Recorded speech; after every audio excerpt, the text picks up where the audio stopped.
Do what you should do when you should do it, and you will get to do what you want to do when you want to do it. Today on The Crazy Picker Life with Wheeler, Dealer, and Banana Peeler. Welcome, fellow pickers and would-be adventurers. Dealer here. Friday topic day edition of the Crazy Picker Life. This show is about picking, buying, and selling on eBay. It's about running your own small business. It is a daily vlog. It shows the business life of me, Dealer, and some of my family members, and some of the interactions and things that we have going on. Fridays I've been doing topic days, and that allows me to have sort of a flexible Friday. I don't have to be picking, listing, doing anything else to get a daily vlog out, and it just kind of gives me a day to catch up on things. It doesn't mean I'm not packing orders.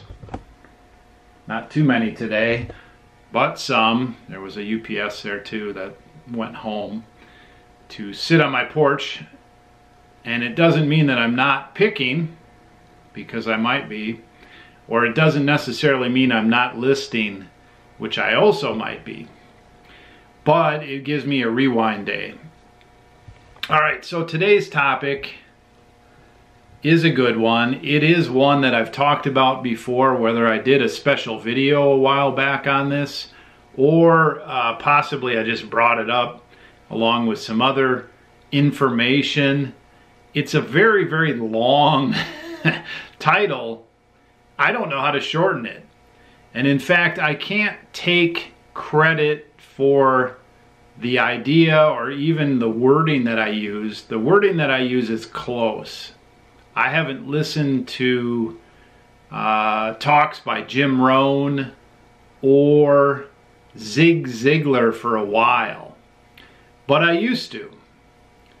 And they had uplifting messages, they had life lessons, they had good business, personal, organizational, attitude, advice. Zig Ziglar especially has some stories that are just, they can hit home if you're somebody who wants to achieve things professionally in your life, business life, even personal. So they both did, I think, talks along this lines. I think Zig Ziglar's the one where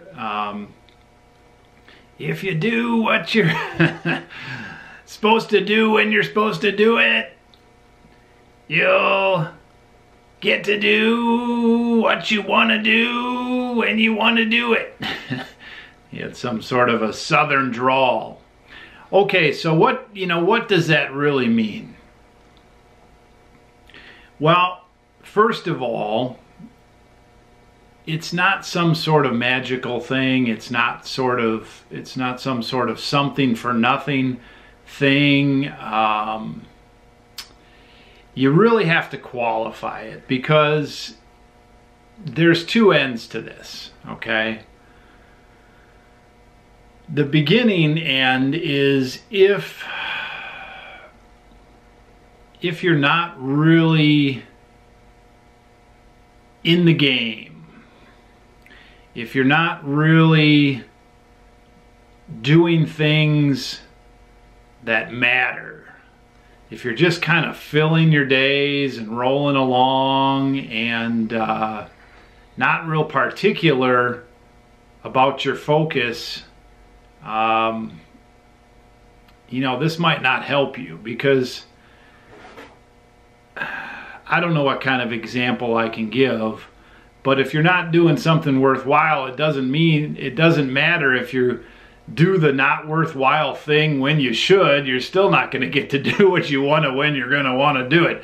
You got to, there's some qualifiers here, right? And it's a little bit like this. Some people get an idea and they print up business cards, and they sort of have what they call a business, but they don't really have any customers, and they don't really have any product that anybody wants.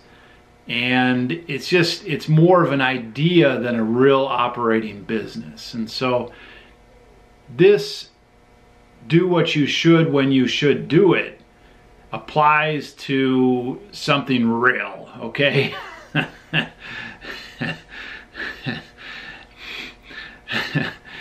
There's got to be a reality factor. And on the other end, if you do what you should do when you should do it, you'll get to do what you want to do when you want to do it. Well, people want to do a lot of different things, but again, there needs to be a reality factor. And who am I to say? I mean, some people, they just want to sit on the couch. So I guess if you do what you're supposed to do on the front end when you're supposed to do it, then I guess you can sit on the couch. But having worthwhile things that you want to do is probably better than having things that are not appealing or not really interesting. And again, I guess who am I to judge on that? If you're a hitman, for example,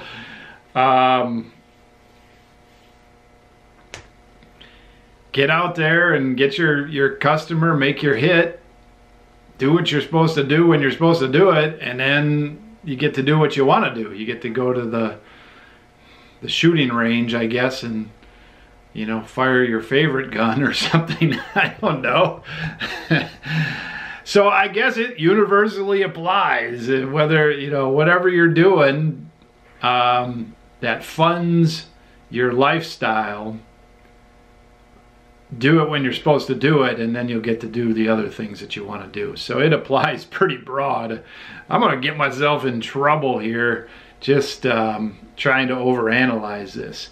I'm going to apply this idea to buying and selling, picking, selling on eBay, Amazon, whatever buying channels and selling channels, but the buying channel, the buying and turning it over for profit, which is really what a lot of businesses are.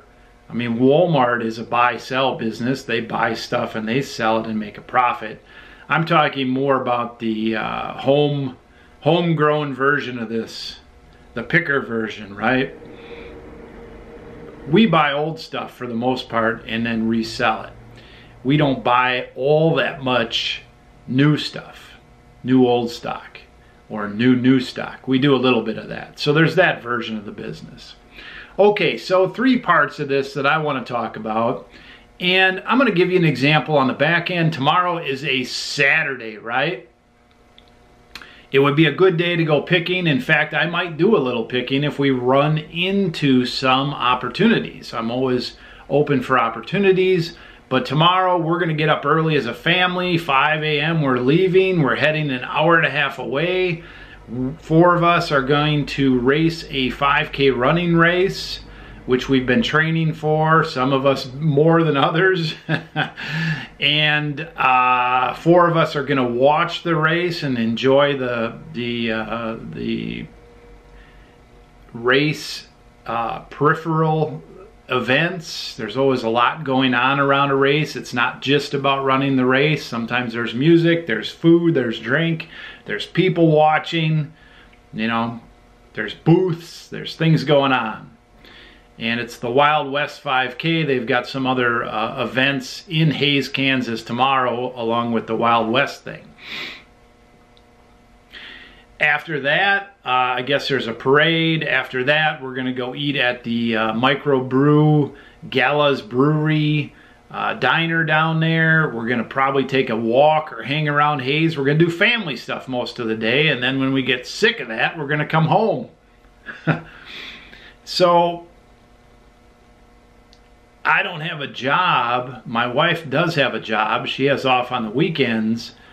As a picker, a Saturday is really pretty important. I should, if I really didn't get my work done I should get out and do some picking on Saturday. That's probably one of the best picking days besides Friday, where you can really find some quantity of good stuff, right?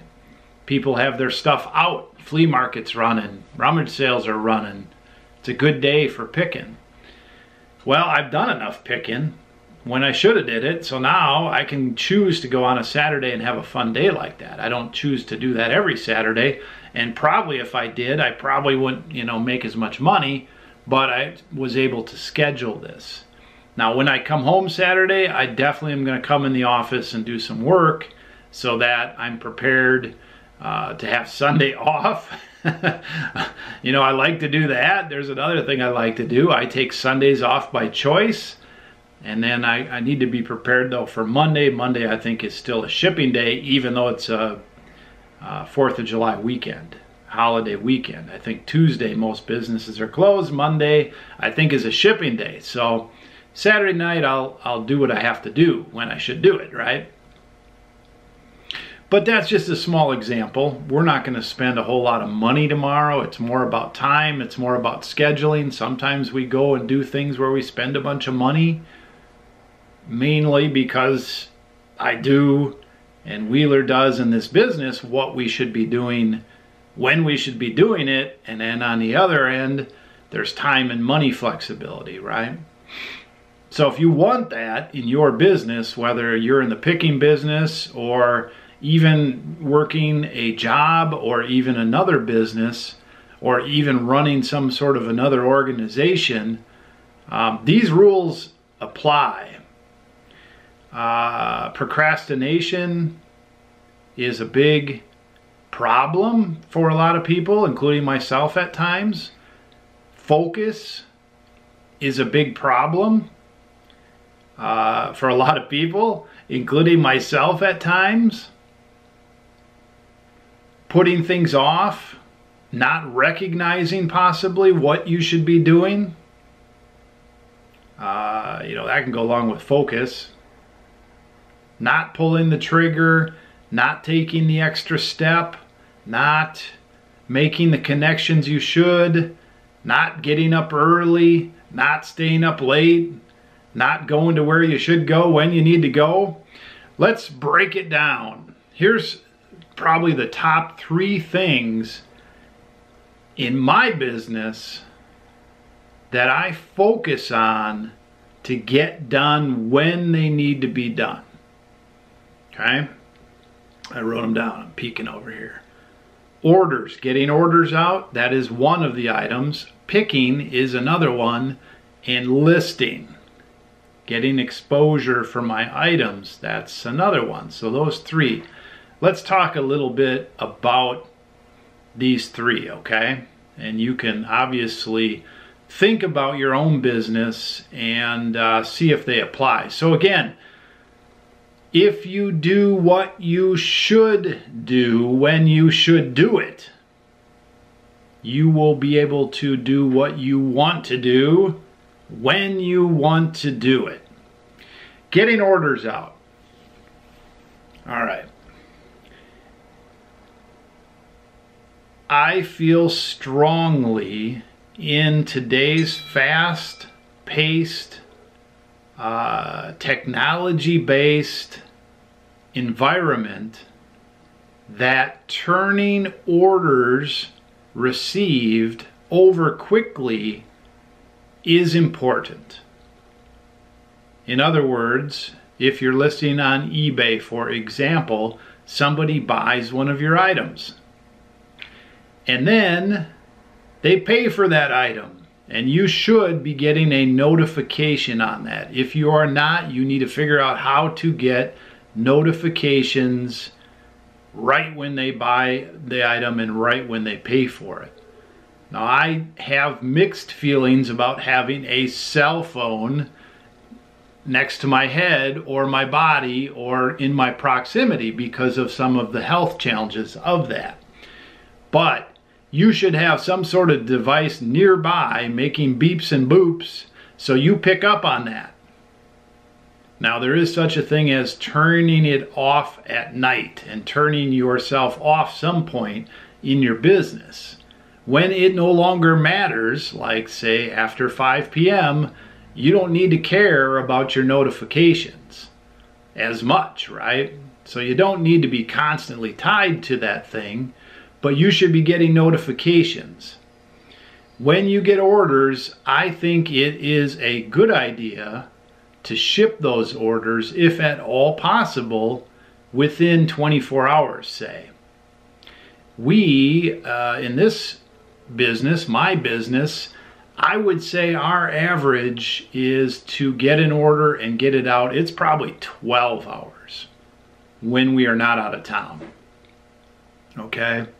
But if you take an average of 365 days a year, and you take an average of when an order comes in to when the label is printed and when I'm taking it somewhere or being picked up, that point when it hits the counter at USPS or the point where it hits UPS, I bet our average is, I'm going to back it up a little bit, I bet our average is somewhere between 12 and 15 hours. All orders, all days of the year. Okay? Most of the time, if I get orders after 8 a.m. all the way up till about 2 p.m. most days of the week, because of when I pack, those orders are going out same day. Occasionally, I'll get an order and it'll need to be crated up. That one might take me as much as, say, 24 to 36 hours, occasionally longer. Sundays, I don't ship, I don't pack, so we could take that out of the equation. I think even leaving it in there, I still think we'd have a pretty low turnover rate. I don't sit on orders. I know that some people have shipping situations where it's not convenient to get things out, but I think some people also get behind, get scattered, whatever the situation is. I order a lot of things online, and there's a wide spectrum from getting it in a day or two to it can take a week or so. I think over the last 10 years, I think everybody's gotten faster, because I think the ones that are slower get weeded out. I think their stuff doesn't sell as fast. I think this business isn't for them. I don't know. But things they feel like they've gotten faster. But if you want to do what you want to do when you want to do it, get your orders out. Pack a couple times a day. Schedule yourself when you're going to have a packing session. Be a little flexible.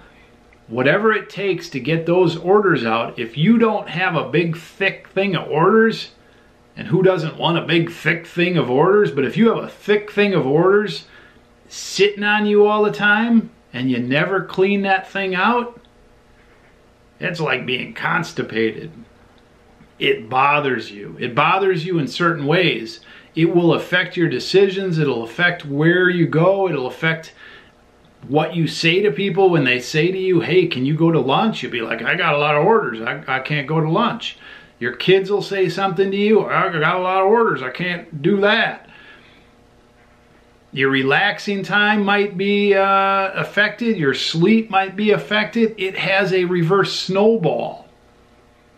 You need to be quick on those orders. Get them done when you should get them done. And so if you're a 24-hour turnaround, you need to figure out how to get that done. If you don't have a 24-hour turnaround, I think you might need to look at that too. I think it would help your business. I'm going to give you a couple of things. I buy a lot of things online, and the quicker I get something, the better I feel. Even if it's the wrong thing. Even if it doesn't work, if I get it quick, it's still fresh in my mind when I ordered it. I still need it. I still want it. It's still fresh. If I get it quick, that's a good thing. If it drags out and I have to look up a tracking number, or if I have to call somebody or email somebody or follow up on that, no, that's not good. I got a bad feeling at that point. I've been let down. Now, in some cases, things take a while. I understand that. I just ordered this flooring for my basement, my new room in my basement that I'm redoing. Actually, it's half the basement. I ordered it on Monday night, I think.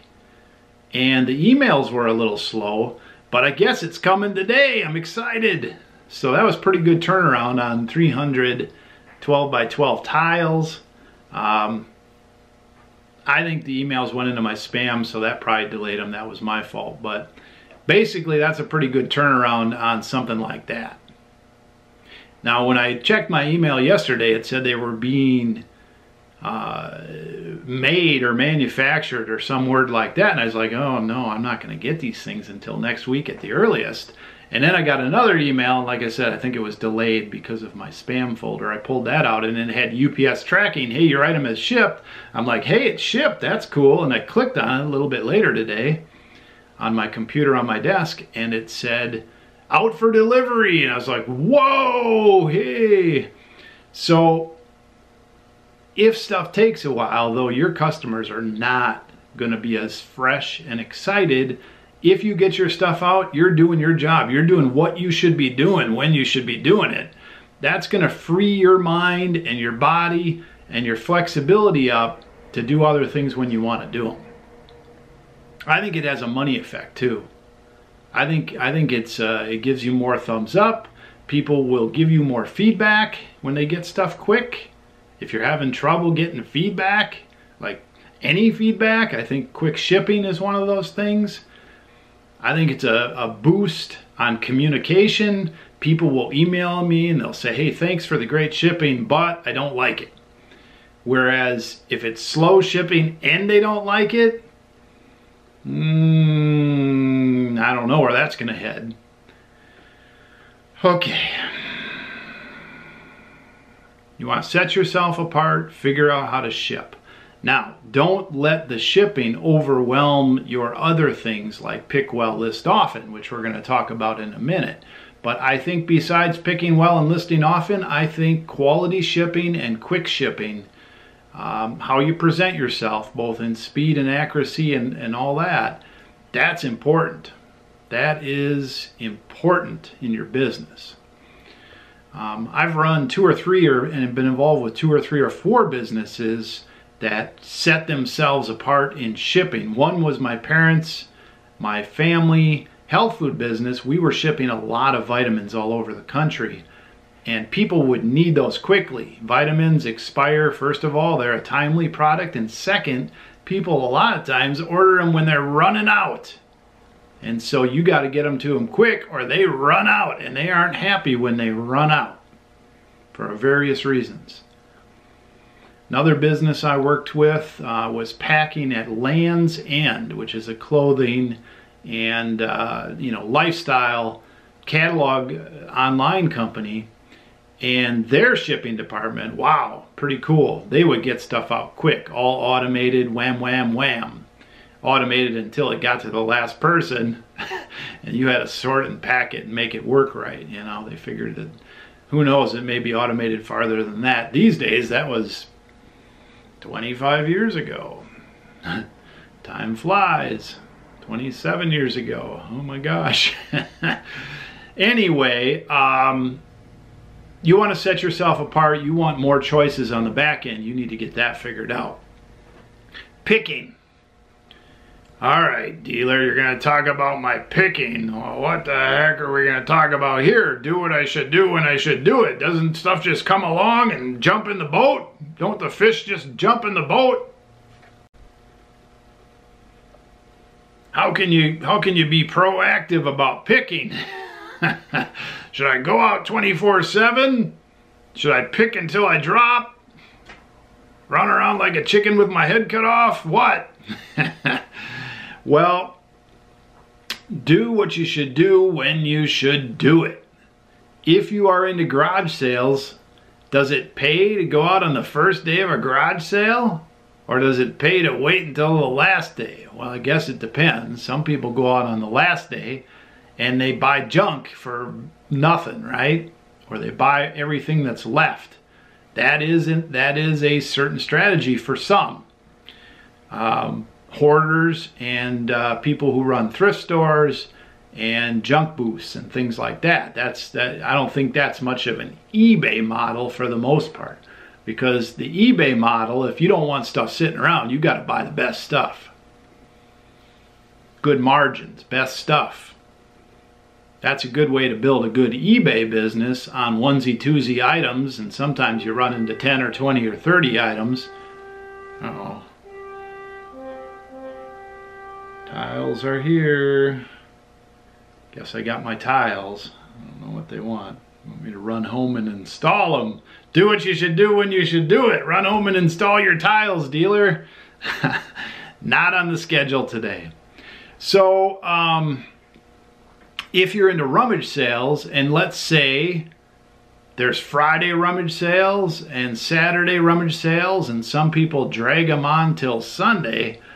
Some places there's Wednesday rummage sales and Thursday rummage sales and Monday rummage sales and Tuesday rummage sales. Sometimes you don't know when the first day is, but in my area, for the most part, there's Friday and Saturday. And the ones that open Friday, if you get to them earlier, the better. The ones that open Saturday, if you get to them earlier, the better, for the most part. Sometimes people are setting up and not all the stuff is out. So there's always an area that makes sense. But I can guarantee you that there are some pickers out there that are into rummage sales that don't get out of bed in time to get the good deals. They also don't do their homework, and they don't figure out which neighborhoods are the ones that have the stuff that they're looking for. If you go out to 100 or 1,000 rummage sales for a year's time, you're going to start to figure out what neighborhoods have the stuff you're looking for. You're going to start to figure that out. But then do you do something with that? When you look at the rummage sales, do you just stroll and only pick up the ones close to your house? Or on a Saturday, do you recognize that there is a neighborhood-wide rummage sale over here where you picked up 6 or 7 great items, and the neighborhood rummage sale over there starts at 7 a.m. So when should you be over in that neighborhood? Well, you should get out and get your coffee, and you should be over in that neighborhood 6:30, 6:45. You want to be in the hunt. That's the time to be there, not at 10. By 10, it's all over. Just the drippings and pickings are left. Get your butt out of bed consistently, right? If that's your honey pot, that's where you need to be. That's what you need to be doing when you should be doing it, right? I know it's not easy. It takes sacrifice. But it'll work. That's one example. We just switched gears, and our Mile High Flea Market in Denver that we like to go to has different seasons, I like to call them. The summer season, we're 3 hours away, so we used to show up at 8 or 9 a.m. and think, hey, you know, it's just not as much stuff here in the summer. Well, in the summer, there's more competition on both ends. You need to get there at 7 a.m. So we did that, and we found some really cool stuff. Not a lot of stuff. Still not a lot of stuff. We're pickier than ever.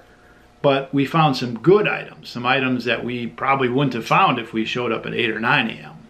So we had to change what we were doing. Now in the winter, this thing goes through the winter. If you want to brave the winter, all you got to do is show up. And there's consistently good stuff. There's not a lot of people out there. Nobody wants to go out when it's 20, 30, 40 degrees. Or I should say nobody but the smarties. The ones that want to, you know, train for running all summer with their free time and go to races, they go in the winter and they pick up stuff because they want to have free time in the summer, right? Do what you should do when you should do it. And you'll get to do what you want to do when you want to do it. All right, here's some other picking examples. Who out there has ever run into something, whether in person or online, that required an extra step? to follow up on. Whether it was a phone call, or you needed to meet a person, or you needed to send an email exchange back and forth, or you needed to drive somewhere else. Another step, right? How many of you out there haven't always followed up timely or taken that step, or taken the initiative to ask a few more questions? Who should I talk to? Who's going to be there when? What are you talking about? What do you mean 70 boxes of new old stock Polaroid cameras? What do you mean by that? If you take that phone number or that email address, or mark that bookmark page on your computer, or highlight and print out that classified ad that has this thing that you might be interested in, if you do any stall out technique on that and put it aside and don't follow up in a timely manner, you may miss out. Early bird gets a worm. Thou who strikes first strikes best. And probably 10 or 20 or 50 other sayings that I can't come up with on live TV like this. So seriously, over a year's time, if you're out there churning, or if you're on your computer looking, or if you're in the newspaper looking at classified ads, or if you're on your local online classified ads, if you're bumping into somebody and they ask you what you do, and they say, oh, I know somebody that has some stuff. All those things, over a year's time, how many leads are you getting for your stuff? And how many are you following up with on a timely manner? And are you prospering? Are you festering? Are you flopping?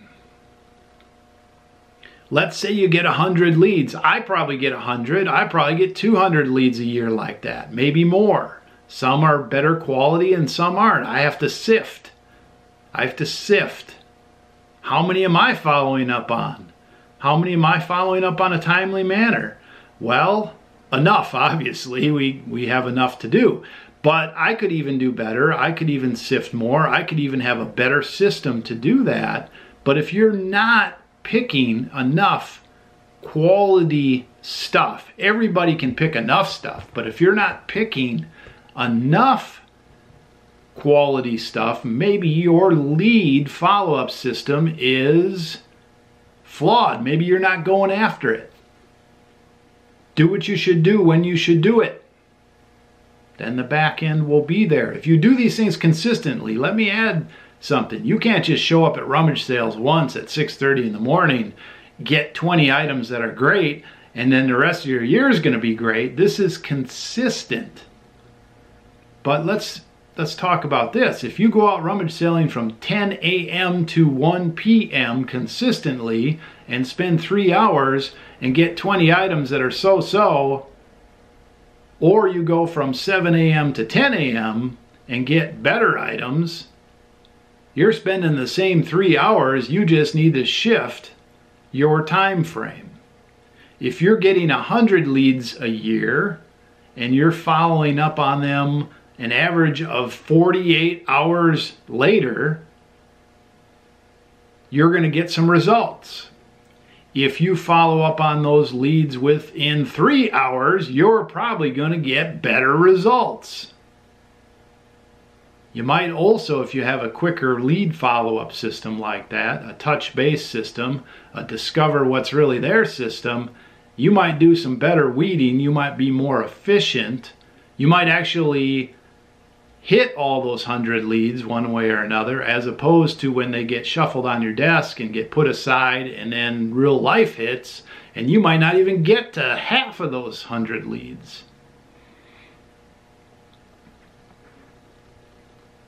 How many people, when they're picking, talk to people? Or do you just kind of have your head down looking at stuff, never talk to anybody, never look around? Obviously, there's two extremes on that, right? You can talk too much, you can talk not at all. I probably lean towards, most of the time, cross the border a little bit into talking too much. But I discover a lot about what I'm looking at. I do discover things that aren't out, like signs or anything else that we pick up that's not out at a rummage sale. It's not out at the booth. They left it at home. They'll bring it next week to the flea market. I make a contact. Talking too much is probably better than talking too little. And it's not just outgas talking, it's communication, it's give and take, it's listening too. But if you're not doing that, if you're not talking to people, if you're not asking the right questions, like, hey, have you ever seen boxes of cameras laying around? For example, it's not quite how I say it to people, but you know, I try to get a little humor and a little funniness and a little catch you off guard and a little bit of this, that, the other thing in there. People remember you. You come out from the norm a little bit. People are interested. They squint at you a little bit like, what are you saying, dude? It disarms them a little bit. I'm 6'4". I can be intimidating. I need to soften that up a little bit. I don't always dress like I'm corporately led. I need to up my game a little bit off of where I dress and how I look. A little bit. But the point is, if you're going out ugly, both in the way you act and the way you feel, and you're just closed in and you're not really there and you don't really want to talk to anybody and you jump at your shadow and all that stuff, whatever, you're not doing your job as a picker. Pickers are treasure hunters. Treasure hunters are detectives. Detectives are talking to people and asking questions. Do what you should do when you should do it. Talk to people. Work on that. If you want the reward, if you want your time freedom and you want your money freedom to do what you want, buy what you want, see what you want, experience what you want when you want, right? You get good at this do what you should do stuff when you should do it, you get the other. You do that long enough, do the right things long enough, you'll get the ability to do the other things. That's just all, that's how it works. If you don't master the front end, if you schlup through the front end, you might get schlup on the back end. It might become a big schlup circle, and you might just, you know, give up. Don't give up. Listing, last thing, listing. Listing. Any listing procrastinators? Anybody that lists the easy stuff first? Anybody that puts a lot of stuff in their back room and it stocks up forever and ever and ever and they hardly ever get to listing it? Well, listing is not easy. It is the most boring, grueling thing as far as I'm concerned. It is necessary in this business. Listing, to me, is a little bit like training for running or training for a race. It's not that great. In fact, if you haven't done enough of it, it's tough all the time. But if you do some every day, or let's say 3, 4, 5, 6 days a week, I do think you should take a day off. I think it should be Sundays, but that's my personal opinion. You can't list every day. I think you can overdo it, but I think most of us try to do it all in one day. Well, you need to list consistently. 5 items a day, 3 items a day, 20 items a day. Whatever consistent is to you, that's what you should be doing.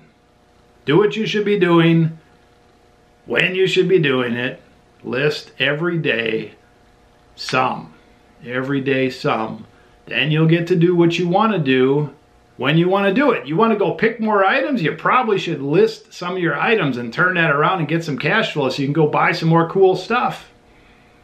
Right? Now, some people clean items before they look them up. Bad idea.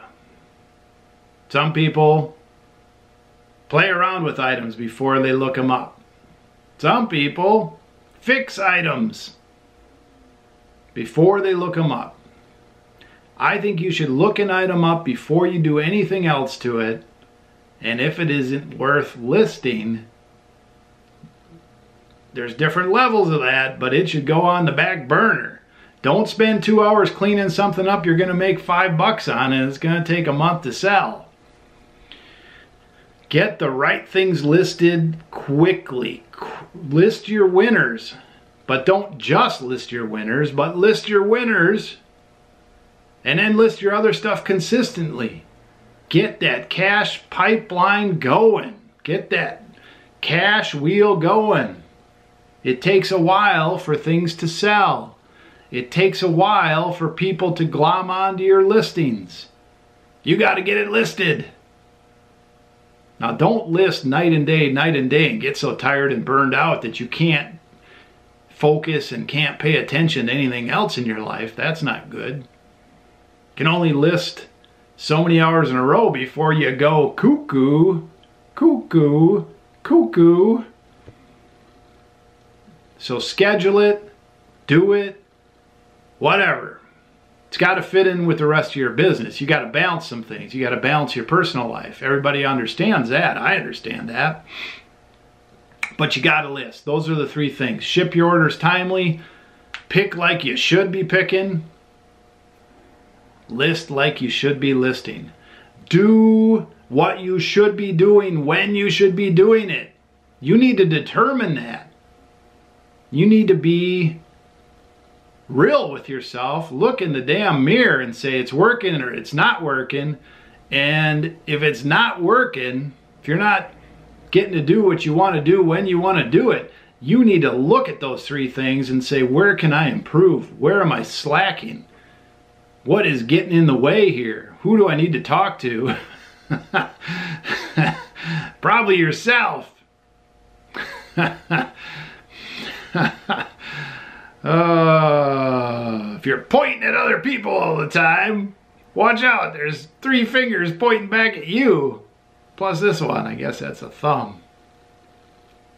Most people don't point like this with their 4 fingers and their thumb. Go, you! I guess some people do. Maybe that's the way that you solve that problem. You're pointing at other people, 3 fingers pointing at yourself. Just point it all. It's almost... You don't see that as much, but that would ruin my example, I guess. All right, I got to get on with my day. What time is it? This is really cool. 2:43 p.m. I'm going to head down to the post office. My day is almost over. I'm going to go home and have supper. I'm taking the night off. What does a dealer night off look like? Well, I bought this surround sound stereo speaker box system, all-in-one system. I'd call it a cheapie, but it's not a cheapie. It's a Sony. It sort of goes with our TV. When I was younger, I had like super receiver, and then from there you went to super receiver with super audio receiver, and then all the extras and the, you know, expensive speakers and blah, blah, blah, blah. Expensive subwoofer. Well, I went away from that.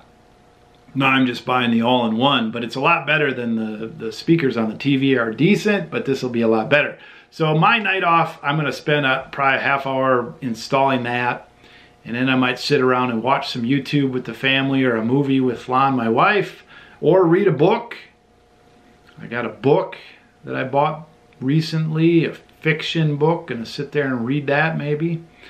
Relax a little bit, set out my clothes for my race tomorrow morning. Take a minute to color coordinate my running clothes. When you show up at a race like the fastest 5K in the West, boy, those people are dressed to race. I got those clothes, I might as well get them out. And then get to bed early and then get up early. That's my night off. But I did what I needed to do when I needed to do it, so I can go do that tonight and tomorrow, do what I want to do when I want to do it, right? And not feel all stressed. You can do all that stuff you want to do, but then like living paycheck to paycheck, or you know, everybody nagging at you, when you're gonna get your work done, when you're gonna list this crap, when you're gonna do that. You don't want to be hearing that either. That's stressful. Do what you should do when you should do it. You get to do what you want to do when you want to do it. Pick well, list often. Dealer is out of here, to quote Banana Peeler. Hey, Wheeler. Dealer Production.